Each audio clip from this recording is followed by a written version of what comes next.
Um mundo onde você não poderia fazer uma pesquisa sobre o seu encontro às cegas. Um mundo onde não pudesse achar, com um clique do mouse, o PIB do Cazaquistão. Um mundo no qual você, ao se sentir mal, não possa se sentar ao computador para descobrir se toma 2 aspirinas ou se deve chamar a emergência. É incrível, não é? Há apenas 10 anos atrás não havia nenhum Google e 5 anos antes disso não havia como fazer buscas na internet. E isso era um problema enorme. Porque de que adiantava o World Wide Web se você não podia navegar e ir aonde quisesse? As empresas que tentaram a mão na busca incluíram alguns dos nomes mais icônicos da história da rede, como Yahoo e Excite. Mas apesar dos caras que as iniciaram estarem entre alguns dos mais brilhantes dos anais do comércio americano, no fim eles se viram incapazes de sacar o programa. Aí uma dupla de crânios super nerds na casa dos 20 anos solucionou o problema das buscas. Vou contar como eles fizeram e também como, no processo, se tornaram multibilionários. Meu nome é John Heilemann e como jornalista cobri a revolução da busca desde o início. A história que estou aqui para contar é sobre as inovações de alta tecnologia que são a base dessa revolução e sobre o enorme levante econômico que ela provocou. É uma história emocionante, repleta de ambição feroz e engenhosidade, cheia de oportunidades aproveitadas e oportunidades perdidas, e de manobras e reuniões secretas que nunca antes vieram à tona, até agora. A internet. A pesquisa. Hoje, se você entrar na web e digitar o meu nome, John Heilemann, numa ferramenta de busca, tchan, em 1/3 de segundo você vai descobrir que sou jornalista de revistas e examinar um catálogo de tudo que já escrevi. E dado que existem mais de 150 milhões de sites e bilhões de páginas na web, a tecnologia que possibilita uma busca super precisa é uma espécie de milagre. E é um milagre que a maioria de nós não lhe dá o seu devido valor.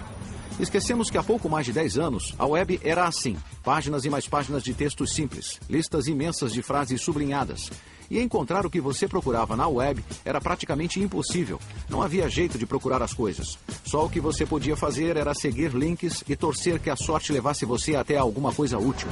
Para entender como viemos tão longe, como o milagre da busca pela web aconteceu, precisamos voltar a uma época anterior a Google, até a história de empresas como a Yahoo e a Excite, que prepararam o caminho para a sua existência e se tornaram os seus maiores rivais, e para um lugarejo na Califórnia, sobre o qual você já deve ter ouvido falar. Vale do Silício, Califórnia. Esta faixa de 50 quilômetros é o lugar certo para as pessoas com jeito para inventar o futuro e com apetite para enriquecer muito nesse processo. O lar de nomes lendários na área, como Apple, Intel e Oracle. O coração do Vale do Silício, a verdadeira nascente da indústria de alta tecnologia, a fonte de inúmeras ideias brilhantes, não é uma empresa, é a Universidade Stanford. E é aqui em Stanford que as raízes da busca podem ser encontradas.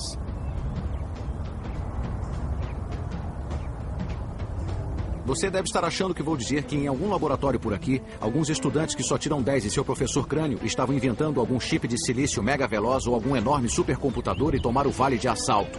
E havia, mas não estamos interessados neles.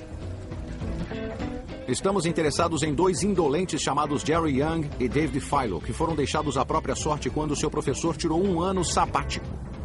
Enquanto Jerry e David estavam à toa, tiveram uma ideia que se tornaria a base de uma das empresas mais conhecidas dos Estados Unidos e que os transformaria em bilionários. Hoje a empresa deles se chama Yahoo e está entre os sites mais navegados da web.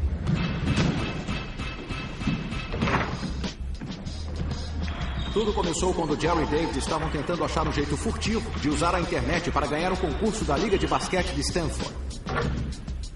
Os garotos eram estudantes de engenharia elétrica e tinham acesso à web. Eles a varreram minuciosamente site por site procurando informações atualizadas sobre esportes. David descobriu como acessar um monte de sites diferentes para conseguir os dados dos jogos de basquete da noite anterior. Ele puxou tudo e compilou os dados para tentar ver se a gente devia mudar de jogador, trocar jogadores ou fazer seja o que for. É difícil imaginar uma meta mais trivial do que um concurso desses. Mas ao caçar dados esportivos obscuros nessa rede estranha e desajeitada chamada internet, Jerry e David davam os primeiros passos na estrada para a busca. Na época, competíamos contra outros alunos de outros departamentos e estávamos tentando usar a tecnologia como vantagem e eles estavam lendo os jornais do dia seguinte. E se baseando nos jornais, eu Acho que a gente ganhou de lavada, né? Eu não sei se foi muito, então eu não sei se a tecnologia ajudou tanto assim, mas foi uma experiência muito divertida. E não é surpresa nenhuma que a rede de 1994 não tenha ajudado muito a Young e Philo. Até para entender o que era e o que a internet tinha a oferecer, você precisava de algum tipo de guia, de algum tipo de diretório para ajudar a navegar no meio daquilo. Era um pensamento simples, porém brilhante. Um diretório que pudesse mostrar aos usuários virgens da web como encontrar coisas legais nesse novo mundo eletrônico. Mas não tinha nada a ver com a busca atual. Era só um monte de categorias e subcategorias que você podia caçar e fuçar. Era incrivelmente tosca, compilada manualmente por uma dupla de geeks que passava horas olhando o máximo de sites possível e então decidindo como listá-los. Mais tosco ou não, aquilo que os caras chamaram de Guia do Jerry e do David para o World Wide Web foi a primeira de seu tipo e provou ser imensamente popular. E da noite para o dia, rolou um lance mundial. Milhões de usuários do mundo todo correram para o site. Os dois logo se tocaram de que precisavam de um nome mais curto, mais esperto, que grudasse, um que soasse mais, sabe, emocionante. A Yahoo era uma grande ideia, mas uma ótima ideia não basta para se tornar uma grande empresa. É preciso dinheiro, e muito. Mas como todos sabem, não há falta dele no Vale do Silício. E a maior parte vem destes prédios ao longo da Sand Hill Road, os escritórios de muitos investidores de risco lendários do Vale. Eu não sei o que esperava ver na primeira vez que vim a este lugar. Ruas pavimentadas com ouro, sei lá. Mas foi isso que encontrei. Um monte de edifícios baixos sem identificação, naquilo que parece um vilarejo alpino.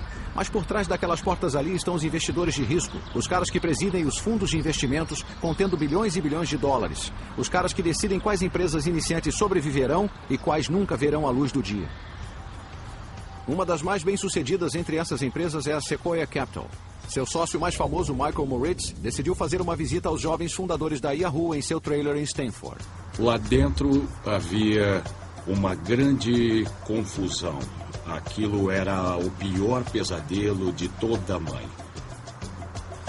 Embalagens de pizza por todo lado, computadores e equipamento eletrônico espalhados aqui e ali, com as cortinas fechadas. A temperatura era de uns 30 graus. Era uma fossa séptica sufocante. Era uma zona. Havia muitos motivos para ficar cético em relação a fazer um na Yahoo. Eram apenas 2 pessoas e o seu plano empresarial era, para ser generoso, nebuloso. Mas o que Moritz não podia ignorar era o potencial do diretório da web de Young e Philo. Nos parecia bem claro que qualquer um que estava oferecendo um serviço que servia de guia para todas essas coisas que de outro modo eram difíceis de desvendar, com o passar do tempo, oferecia o potencial de ocupar um terreno muito estratégico. Moritz investiu $2 milhões no site de Young e Philo, mas foi uma aposta baseada em pouco mais do que um palpite. Apesar de muitas visitas ao site da Yahoo Site, não era óbvio de onde viriam os lucros ou até mesmo a receita. Nós tínhamos uma empresa, tínhamos de achar um jeito de faturar com ela e àquela altura não tínhamos nenhuma receita. Na verdade, era pior do que isso. Na época, ninguém do planeta Terra tinha descoberto